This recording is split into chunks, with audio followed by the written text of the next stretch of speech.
Good morning mga katsukoy. Meron na naman akong isang tula. At ang tulang ito ay inaalay ko sa aking pinakamamahal na nanay na bago lang pumanaw. At ang pamagat nito ay aming minamahal na inay.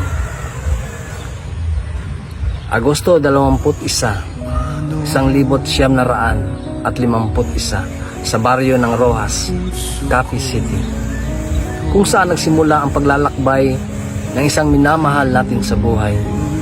Ang pangalan niya ay Araceli de los Reyes Astrolabio, o mas kilala sa palayaw niyang Neneng ika nga nila.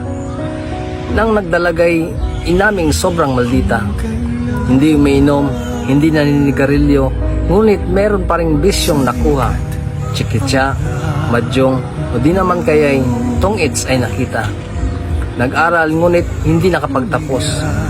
Dahil sa kolehiyo, siya ay naghihikaos.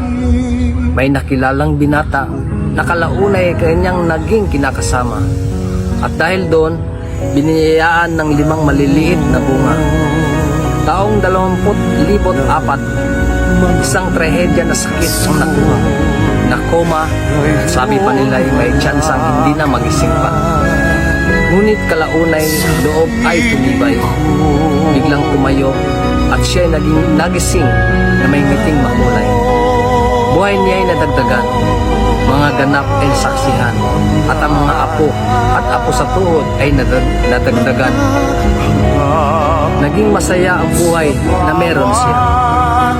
Ngunit Hulyo 18, 2025, ang sakit na aneurysm ay dumapo ulit sa kanya.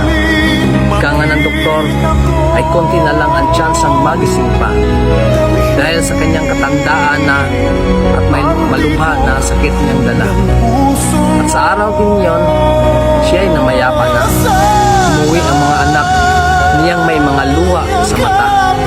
Ang paglalakbay ni inay dito sa mundo ay natapos na. Di ka na namin ulit mayayakap pa. Ngunit ang mga memorya mo sa amin ay di mawawala.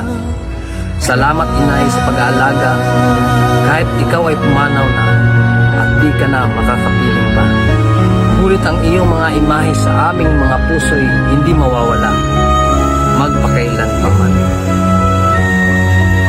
Yan po ang tula para sa aking inay na pumanaw na. Sana sa mga